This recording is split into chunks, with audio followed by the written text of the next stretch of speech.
I am has sent me to you. But what does the phrase I am mean when applied to God? It means he is the personal, eternal, self-existing God of the universe. He always has been, he always is, and he always will be. He is above all things. He is beneath all things. He is behind all things. He is in front of all things. He's all around. What does it mean to you and me? It means that God is sufficient for whatever your need is. Come on. Well, what do you need? Well, I'm feeling kind of puny. Guess what? I'm your strength. Well, what do you need? I'm a little bit nervous. Guess what? I'm your courage. You know, I'm not feeling so good today. Guess what? I'm your health. He says, you know, I'm not sure about things. Things are not going so good. He says, listen, I'm your hope. He said, you know, but I don't know if I can go to the gas pump again today. Here's what he says. I'm going to be your supply. Yeah, but you know what? There are people that are against me. There are people who are trying to hurt me. There are people who are not necessarily my friend. And he says, but I'm your defender. Yeah, but God, you know, I'm living here and you're out there. And now this, you know, I don't know what I'm going to do. How am I going to escape? He said, listen, I'm your deliverer. Yeah, but God, I don't deserve any of that.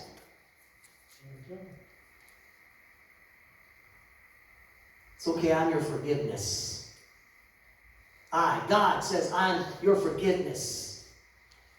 Now, when you hear all these things, you should really aspire, and maybe you want to write these things because these are the things that God is for you. Like this, he says, listen, when you are received that he's your hope, he's your help, he's your health, he's your courage, he's your strength, he's your forgiveness, he's your defender, he's your supply, and he says, oh, by the way, I'm your joy.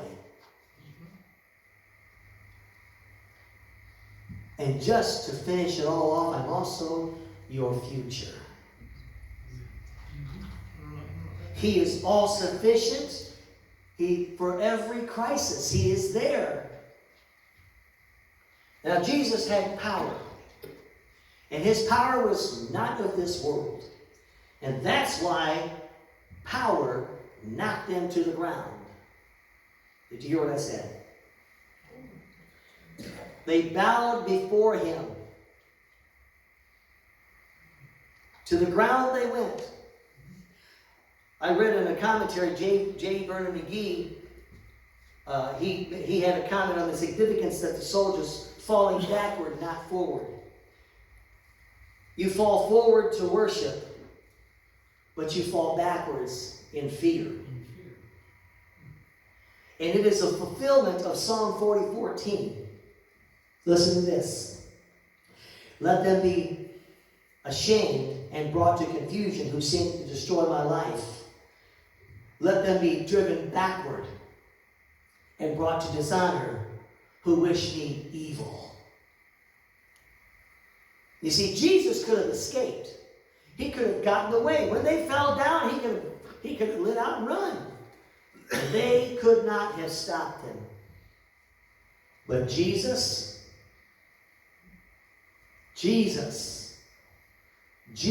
would not run from anything. You see, his hour had finally come. It is for this hour that I have come. This is the reason I have come. Listen, don't miss the deeper meaning here. Jesus died of his own free will.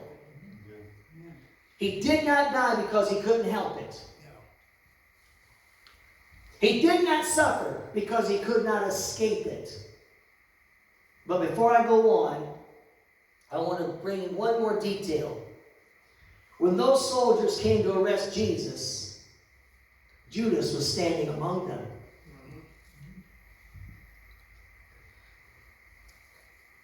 Few people know Jesus as well as Judas.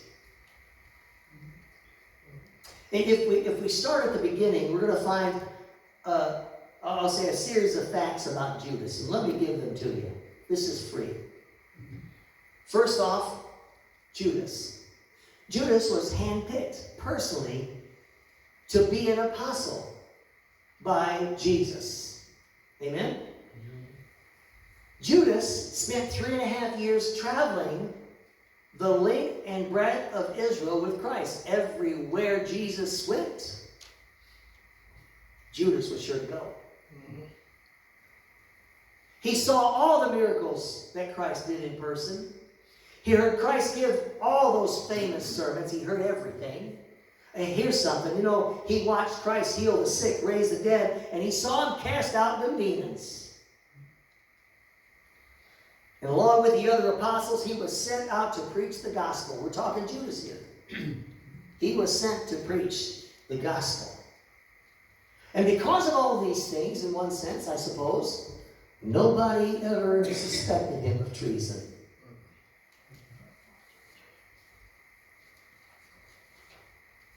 But tonight, this night, he's standing on the other side of the line.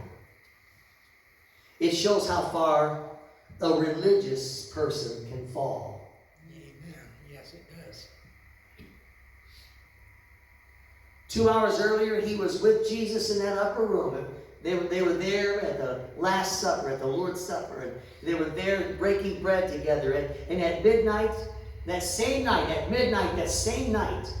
he is standing with those soldiers. He has betrayed the Son of God, and for what? 30 pieces of silver.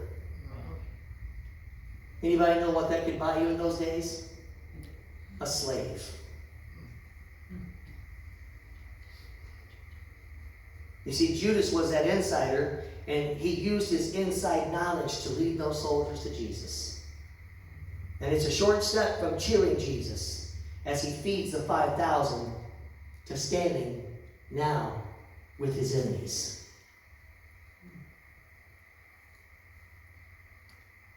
Folks, it's a short step for us to step to the other side. It's a fine line between heaven and hell. Are you hearing me? And let me remind you what J.C. Ryle said. We may know all the doctrinal truth and be able to teach others, and yet prove rotten at the heart and go down to the pit with Judas. Third point, he's in charge of his companions. What does that mean? To be in charge of something. Some of you still have it in your mind, so I'm the boss. Wait. You need to get to Jesus. You need to get saved. Are you listening? Watch this. He's in charge of his companions. He protects them from danger. Jesus answers, says, I told you that I am he. I told you. And if you're looking for me, then let these men go. This happened so that the words that he had spoken would be fulfilled. I have not lost one of those that you gave me.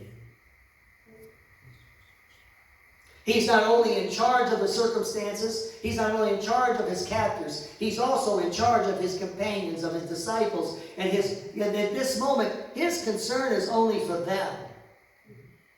He knew that they were not ready to face what he must face. In Mark chapter 14, verse 50, it says that after his arrest, all the disciples fled. But they got away. Why? Because Jesus gave himself up. In this early scene of the crucifixion story, Jesus takes the punishment for his people. While the soldiers lead him away, his friends, his men, his disciples go free. I don't deserve it. Do you deserve it? Well, I'm a pretty good guy. I think I should have some consideration here. Do you really deserve it?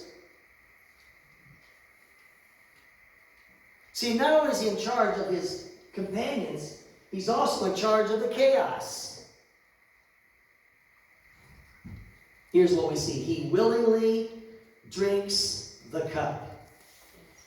Then Simon Peter, who had a sword, drew it, struck the priest's servant, cutting off his right ear. The servant's name was Malchus. And Jesus commanded Peter, put your sword away. Shall I not drink the cup the Father has given me? In other words, shall I not do what God has called me to do? Shall I not do what my Father has purposed for me to do with my life? I mean, it could be easy for us to criticize Peter, but we must not. We should